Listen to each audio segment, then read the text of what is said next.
Shalom, selamat pagi saudaraku. Hati kita penuh sukacita dan penuh ucapan syukur kita dapat dipertemukan kembali dalam ibadah online pada pagi hari ini. Mari kita bersama, kita mulai ibadah kita bersama-sama menaikkan doa kita kepada Tuhan. Bapa Surgawi, Tuhan Yesus Kristus Allah kami yang baik, kami mengucap syukur kepadamu ya Bapa. Kau berikan kami kesempatan untuk memuji meninggikan nama-Mu Allah. Kau pelihara kehidupan kami Tuhan. Kau berikan kami hati yang senantiasa bersyukur dan sukacita Allahku. Berkati Tuhan seluruh saudara kami dimanapun mereka berada. Kiranya Tuhan Kau senantiasa melindungi dan memimpin kehidupannya. Kami memulai ibadah kami pada pagi hari ini Tuhan. Tutup bungkus kami oleh kuasa darah Tuhan Yesus Kristus. Kiranya Tuhan Engkau memimpin ibadah kami. Terima kasih Tuhan, kami siap memuji menyembah-Mu dengan hati kami yang penuh sukacita. Di dalam nama Tuhan Yesus Kristus, haleluya, amin. Mari saudaraku, kita naikkan pujian, kita datang ke bait Tuhan dengan hati penuh syukur.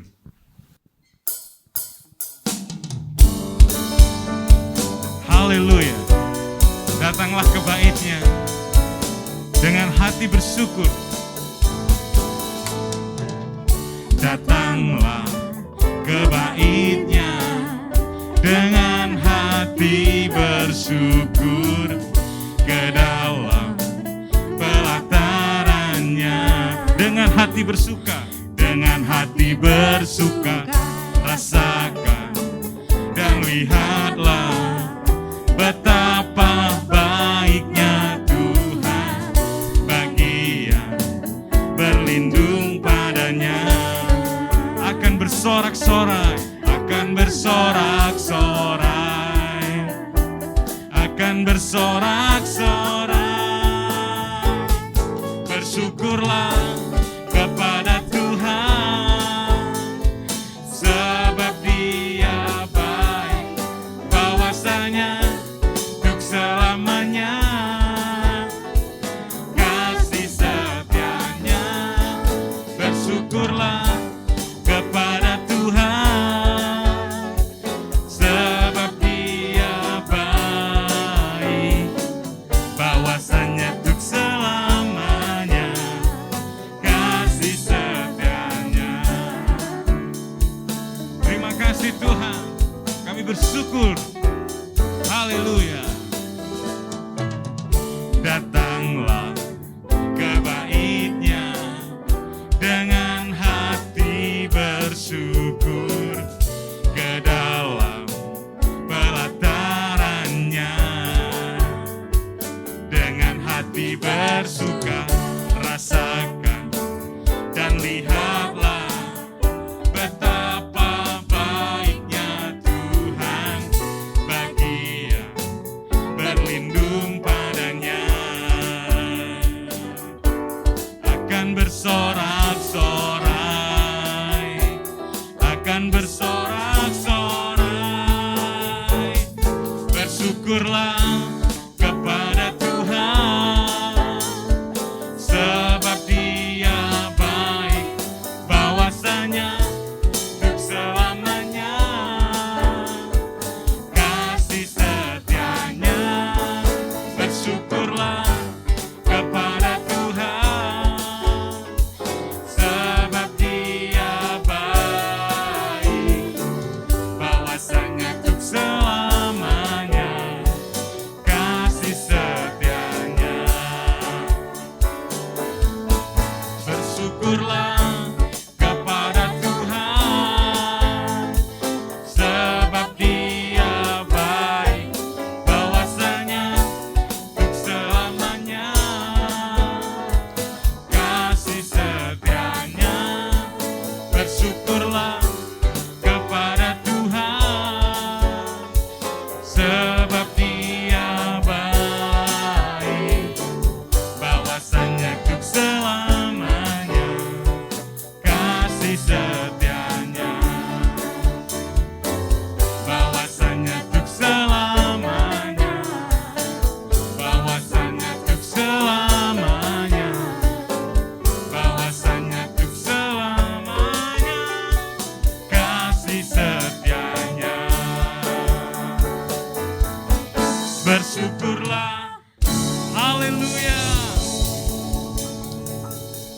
Tuhan Yesus Allah kita yang baik. Amin. Terima kasih Tuhan. Engkau Allah yang baik Tuhan. Engkau Allah yang ajaib Tuhan. Kami merindukan-Mu Bapa. Bagaikan tanah kering yang merindukan air, demikianlah jiwaku haus akan Engkau. Ku rindu Kau Tuhan, ku rindu selalu hadir-Mu di hidupku. Memulihkan jiwaku, berikan sukacita-Mu, berikan sukacita-Mu. Mengalirlah kuasa Roh Kudus, mengalirlah di tempat ini, mengalirlah, oh Roh Kudus, pulihkanku. Terima kasih ya Allah, terima kasih Tuhan. Bagaikan tanah kering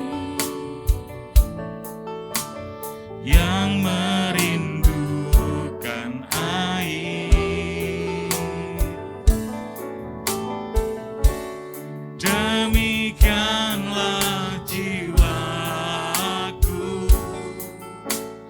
haus akan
Bapa, terima kasih buat kasih-Mu, buat anugerah-Mu Tuhan. Sebentar kami mau dengar firman Tuhan, kiranya Engkau sendiri memberi kami pengertian, Roh Kudus-Mu Tuhan berkata-kata pada setiap kami dalam nama Yesus. Amin. Shalom saudaraku, hari ini kita akan kembali belajar firman Tuhan. Tema pemberitaan firman Tuhan adalah kuasa perkataan. Hari ini kita akan belajar kata-kata kita itu ada kuasanya saudaraku. Yang pertama kita akan lihat di Amsal 18 ayat 21. Hidup dan mati dikuasai lidah, siapa suka menggemakannya akan memakan buahnya. Hidup dan mati dikuasai oleh lidah, karena itu hati-hati dengan apa yang kau ucapkan saudaraku. Kata-kata yang kita ucapkan. Kitab Amsal mengatakan dengan mulutnya orang fasik membinasakan sesama manusia. Ada orang yang lancang mulutnya seperti tikaman pedang melukai hati orang lain. Tetapi orang benar diselamatkan oleh pengetahuan. Lidah orang bijak mendatangkan kesembuhan, lidah lembut adalah pohon kehidupan. Saudaraku, perkataan kita bisa menghidupkan, bisa mematikan. Perkataan kita bisa melukai, bisa menyembuhkan. Karena itu firman Tuhan mengajarkan, jangan ada perkataan sia-sia, jangan ada kata-kata yang kotor. Gunakan kata-kata yang baik. Kata-kata yang bisa membangun, menguatkan, menghibur, supaya setiap orang yang mendengarnya beroleh kasih karunia. Suami perlu belajar mengucapkan kata-kata yang baik pada istri. Kata-kata yang kasih dengan lemah lembut. Istri perlu mengucapkan kata-kata yang baik pada suami. Kata-kata yang hormat. Lalu orang tua belajar berkata-kata yang baik kepada anak-anak. Jangan melukai hati anak-anak, jangan mengutuk anak. Katakan kata-kata yang memberikan penghidupan, memberikan harapan, menyembuhkan saudaraku. Kepada orang-orang yang ada di rumah kita, pada orang-orang di komunitas kita, kita harus belajar gunakan kata-kata yang baik, sebab hidup dan mati dikuasai lidah. Siapa suka menggemakannya akan memakan buahnya. Di zaman modern ini saudaraku, bukan hanya lidah, sekarang ada lagi hati-hati dengan jempolmu, hati-hati dengan jarimu. Banyak orang mengalami masalah dengan salah ucap, salah ketik di medsos saudaraku, akhirnya mengalami masalah hukum. Karena itu saudaraku, kita harus belajar. Sebelum berucap, sebelum ngetik, pikir dulu dampaknya apa. Sebab apa yang kita tabur, kita akan tuai. Semua yang kita katakan ada saatnya kita akan terima buahnya. Hidup dan mati dikuasai lidah. Jadi sebelum berucap, sebelum mengetik, pastikan gunakan kata-kata yang baik. Yang membangun, menguatkan, menghibur. Dunia sudah penuh dengan kata-kata yang mematikan, kata-kata yang melukai. Jangan kita orang percaya ikut-ikutan dengan dunia ini. Gunakan kata-kata yang baik supaya orang mendengarnya beroleh kasih karunia. Sebab kata-kata kita ada kuasanya saudaraku. Hidup dan mati dikuasai lidah. Siapa suka menggemakannya akan memakan buahnya. Yang kedua saudaraku, kita akan belajar dari Matius 21 bahwa kita akan menerima apa yang kita katakan dengan penuh kepercayaan. Mari sama-sama kita baca Matius 21 ayat 18 sampai 22. Pada pagi-pagi hari dalam perjalanannya kembali ke kota, Yesus merasa lapar. Dekat jalan ia melihat pohon ara lalu pergi ke situ, tetapi ia tidak mendapat apa-apa pada pohon itu selain daun-daun saja. Kata Yesus kepada pohon itu, engkau tidak akan berbuah lagi selama-lamanya. Dan seketika itu juga keringlah pohon ara itu. Melihat kejadian itu tercenganglah murid-muridnya lalu berkata, bagaimana mungkin pohon ara itu sekonyong-konyong menjadi kering? Yesus menjawab mereka, aku berkata kepadamu, sesungguhnya jika kamu percaya dan tidak bimbang, kamu bukan saja akan dapat berbuat apa yang kuperbuat dengan pohon ara itu, tetapi juga jikalau kamu berkata kepada gunung ini, beranjaklah dan tercampaklah ke dalam laut, hal itu akan terjadi.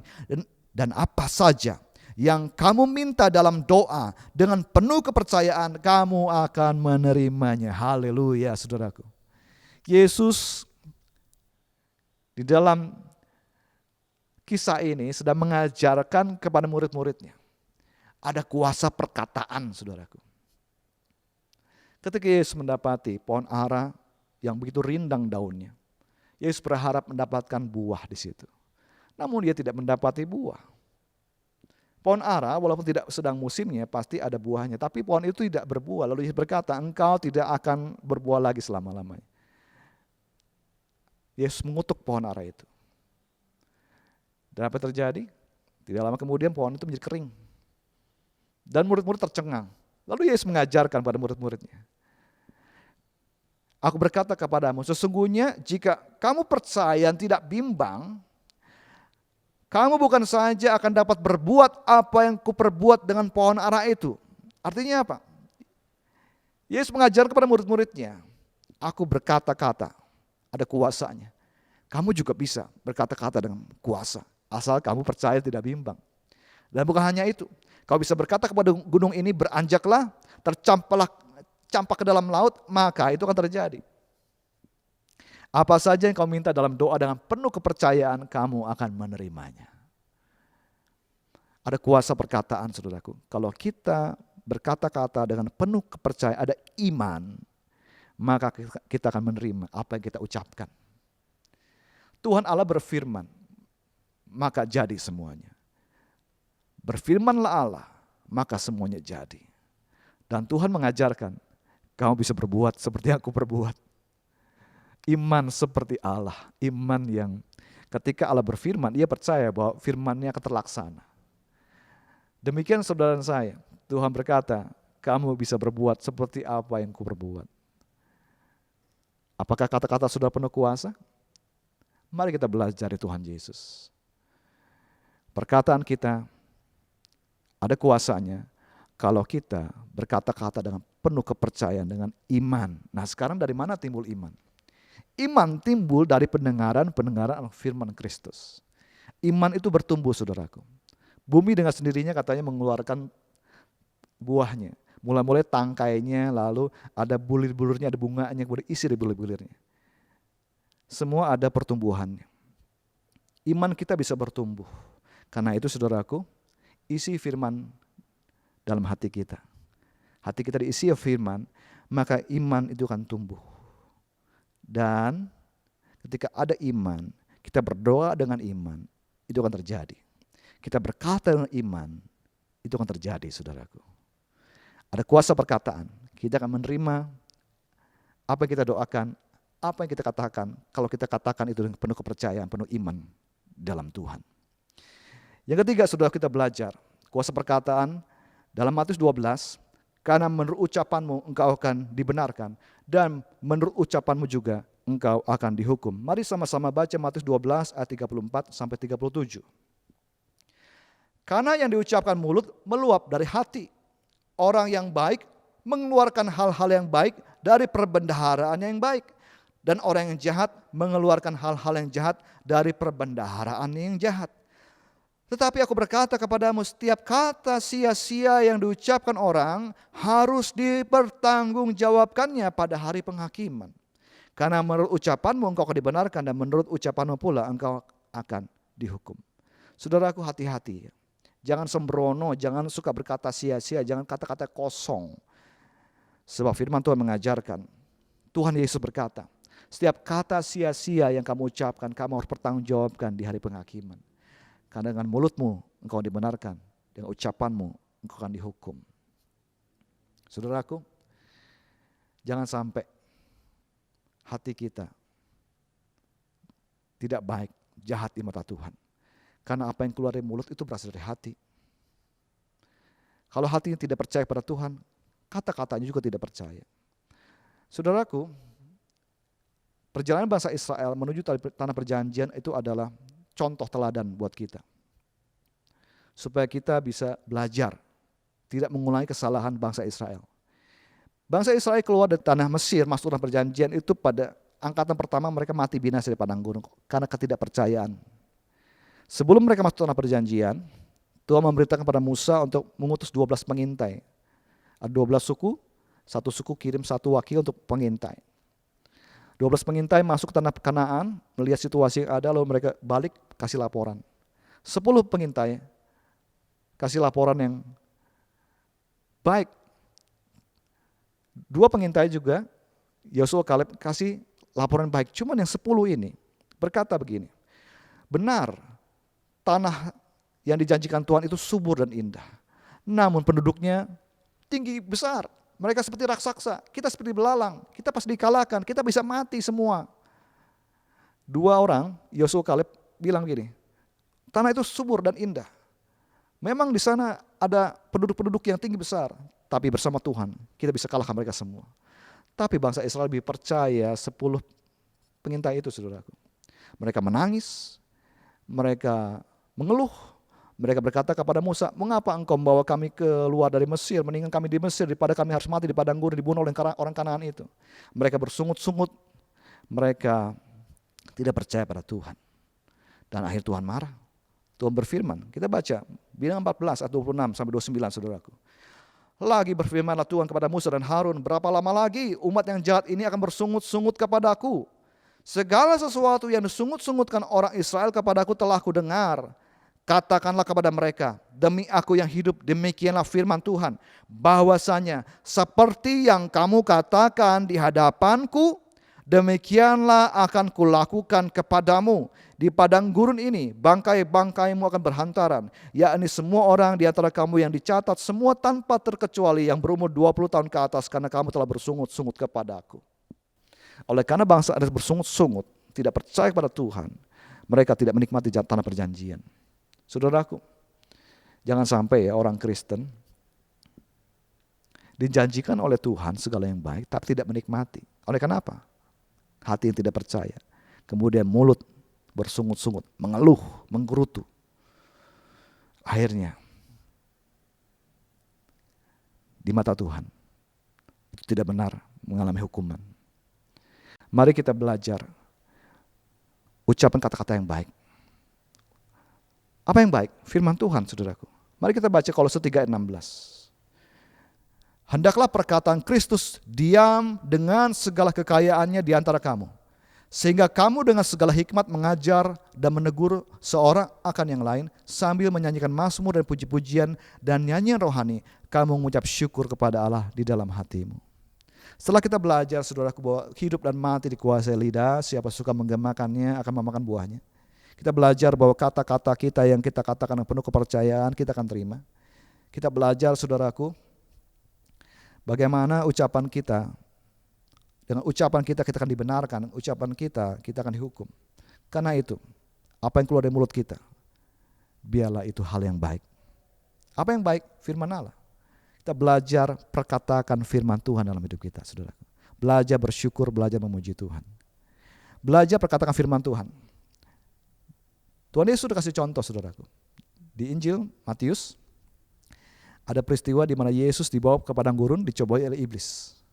Yesus berdoa 40 hari, sedang lapar, datanglah si penggoda mengatakan, jika kamu anak Allah, ubah batu ini jadi roti.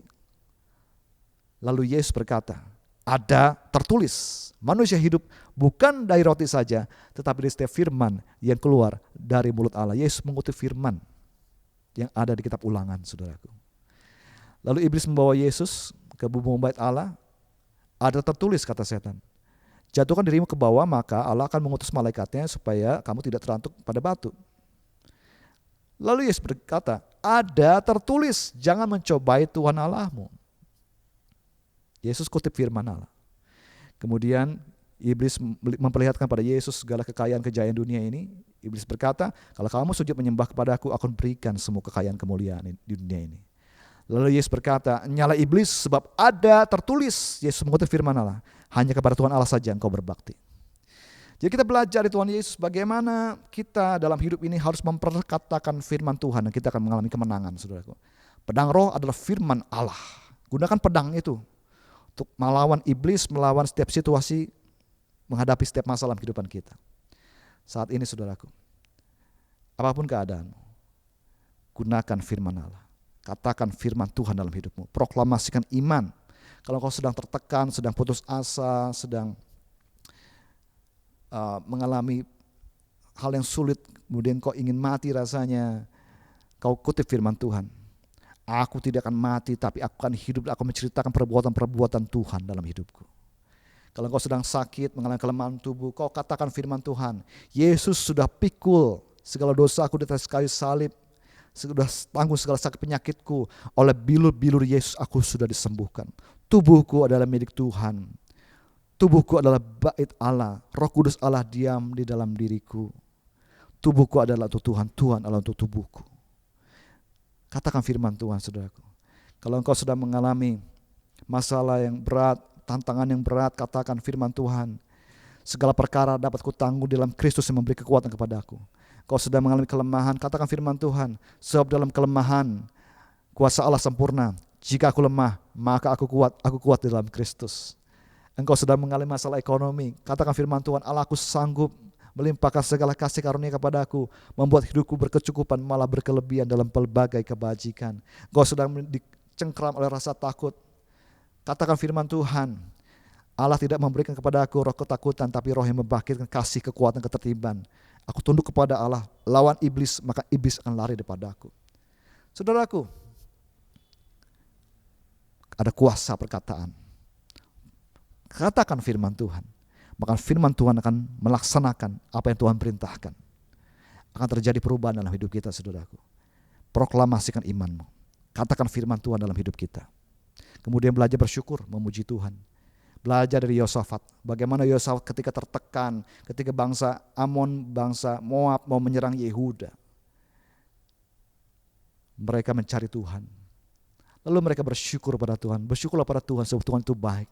Bahwasanya sampai selama-lamanya kasih setia Tuhan. Ketika mereka menyanyikan syukur pujian pada Tuhan, Tuhan mengadakan penghadangan, Tuhan berperang bagi mereka. Dan akhirnya semua musuh Yehuda dikalahkan. Di lembah pujian, Yosafat dan Yehuda memuji Tuhan. Ada pertolongan Tuhan, ada mujizat Tuhan. Belajar dari Paulus dan Silas.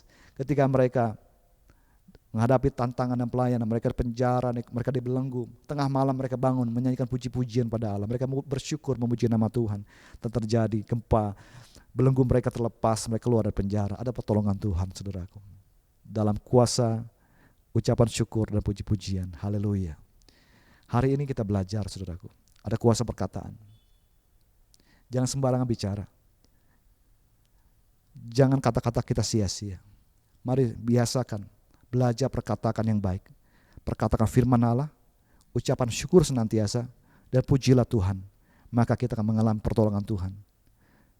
Tuhan memulihkan, Tuhan menyembuhkan, Tuhan memperbarui hidup kita. Amin. Mari kita berdoa, saudaraku.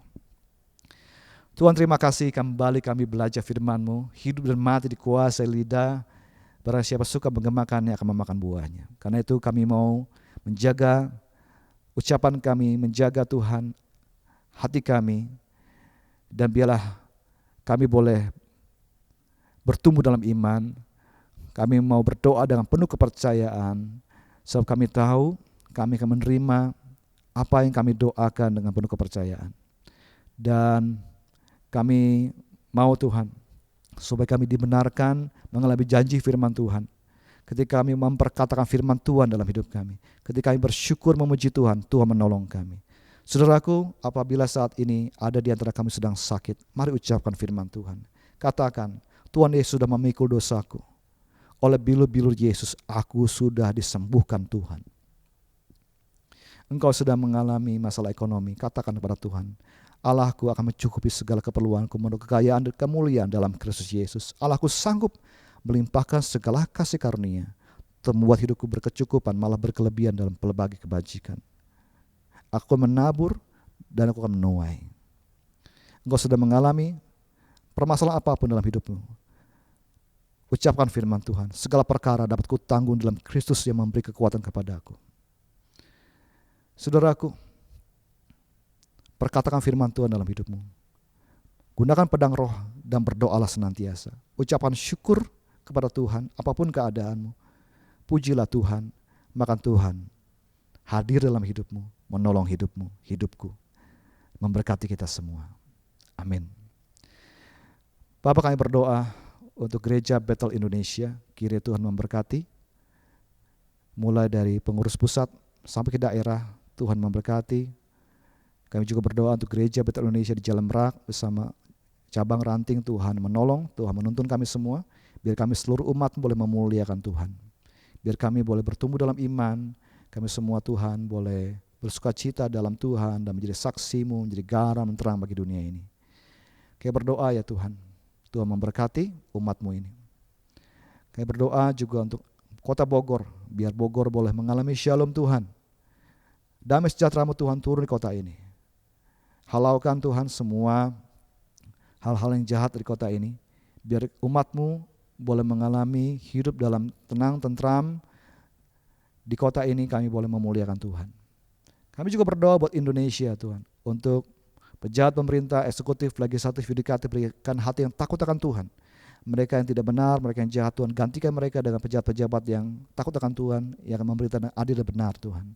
Datanglah kerajaan-Mu di Indonesia, jadi kehendak-Mu ya Tuhan. Dimuliakanlah nama-Mu. Saudara-saudara kekasih, mari angkat kedua belah tangan-Mu, arahkan hati dan pikiran kepada Tuhan, harapkan yang terbaik dari Tuhan-Mu. Tuhan Allah memberkati engkau dan melindungi engkau. Tuhan Yesus Kristus menyinari engkau dengan wajahnya, memberi engkau kasih karunia. Tuhan menghadapkan wajahnya kepadamu, memberi engkau damai sejahtera. Kasih karunia Tuhan Yesus Kristus, kasih Allah Bapa di sorga, dan persekutuan Roh Kudus menyertai-mu selamanya. Maranatha, datanglah segera Tuhan Yesus. Semua yang rindu kedatangan Tuhan sama-sama berkata, amin.